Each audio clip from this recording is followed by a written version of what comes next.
ज्ञानतिमिरान्धस्य ज्ञानाञ्जनशलाकया चक्षुरुन्मिलितं येन तस्मै श्रीगुरुवे नमः।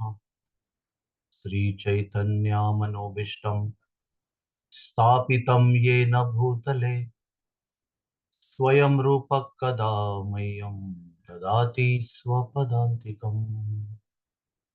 श्रीकृष्ण चैतन्य प्रभु नित्यानंद श्री अद्वैत गदाधर श्रीवासदि गौर भक्त वृंद।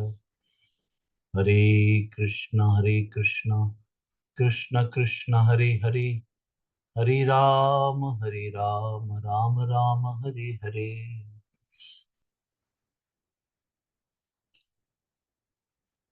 2 दिन के पहले हिज होलीनेस गोपाल कृष्ण गोस्वामी महाराज ने अपना शरीर त्याग दिया और भगवान के चरणों में प्रविष्ट हो गए। जब भी ये इस प्रकार की घटना होती है तो हमें गहराई में इस बात पर चिंतन करना चाहिए, क्योंकि हमारे बीच में से हिज होलीनेस तमाल कृष्ण महाराज, हिज होलीनेस श्रीधर गोस्वामी महाराज,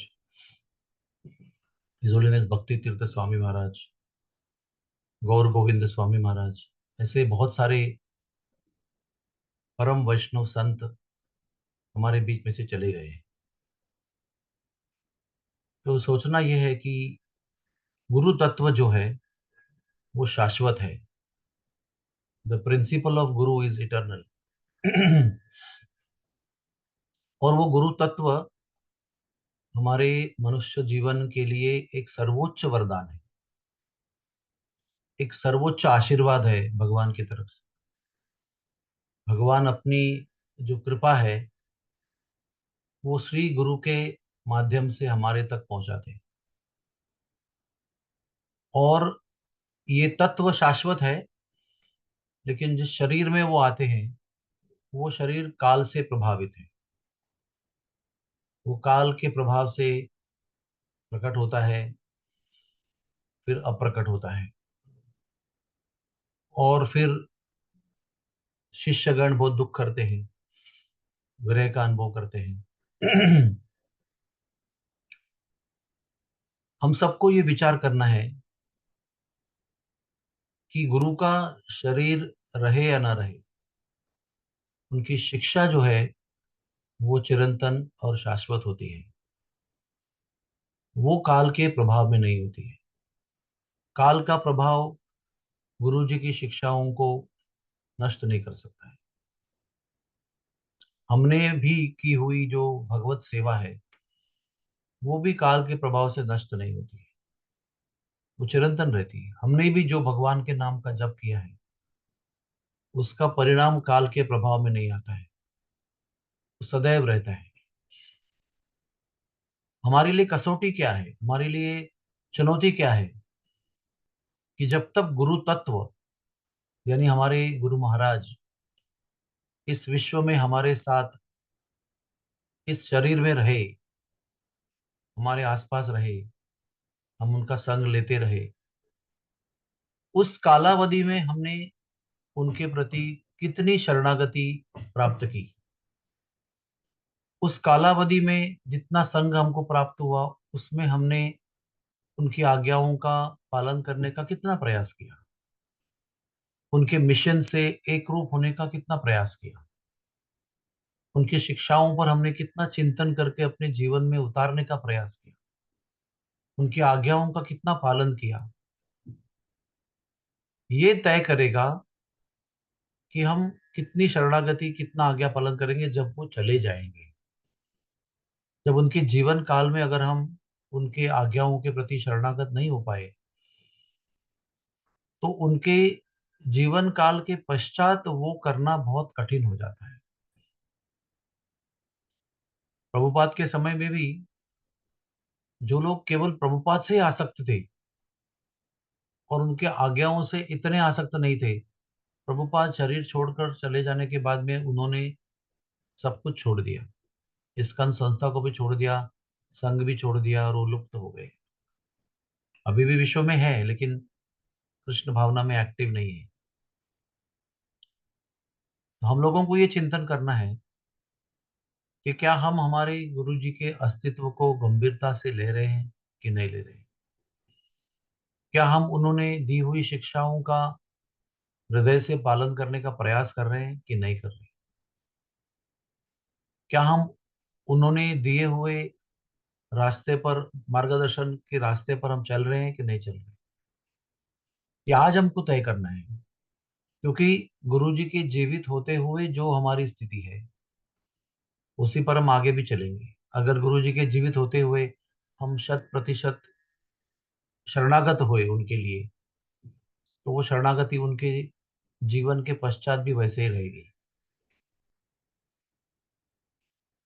और गुरु जी की आज्ञा क्या है कि भक्तों का संग करो, भगवान नाम का जप करो, 4 नियम का पालन करो, शास्त्र का अध्ययन करो, भगवान की और भगवान के भक्तों की सेवा करो।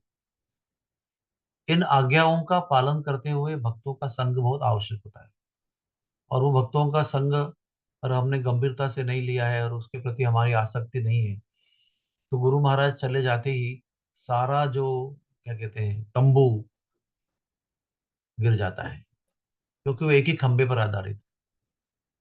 लेकिन गुरु जी ने हमारे लिए, उनके होते हुए और उनके जाने के बाद भी, हम कैसे आध्यात्मिक जीवन में जीवित रह सकते हैं आध्यात्मिक दृष्टि से, उसकी पूरी व्यवस्था कर दी है। पूरी व्यवस्था करके रखी है।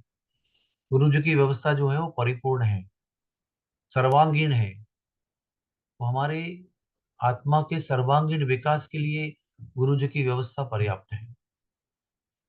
लेकिन हम गुरु जी की जीवित होते हुए उन आज्ञाओं को गंभीरता से नहीं लेते, उन व्यवस्थाओं को गंभीरता से नहीं लेते, और फिर वो जाते हैं तो हम रोते रहते हैं। और ये सत्य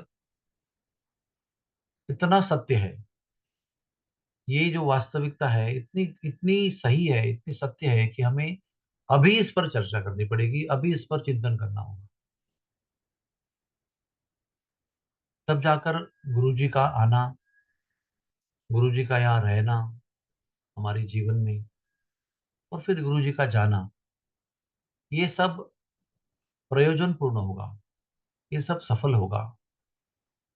उनका त्याग, उनका समर्पण, उनका सब कुछ निछावर कर देना, ये सब कुछ अर्थपूर्ण होगा जब हम लोग उनके आज्ञाओं और शिक्षाओं पर अपना ध्यान देंगे। तब जाकर हमारा जीवन परिपूर्ण होगा, अर्थपूर्ण होगा, और भगवान से मिलने के लिए योग्य हो जाएगा। गुरु महाराज बड़े दयालु हैं। जैसे मैंने पहले कहा, श्री कृष्ण की सबसे बड़ी कृपा मनुष्यों पर गुरु के रूप में है, क्योंकि स्वयं कृष्ण वो गुरु के रूप में आते हैं, हमसे मिलते जुलते हैं, बात करते हैं। इतनी बड़ी कृपा और मनुष्य जीवन में और कोई नहीं हो सकती, क्योंकि वही गुरु महाराज हमें भगवान नाम देते हैं।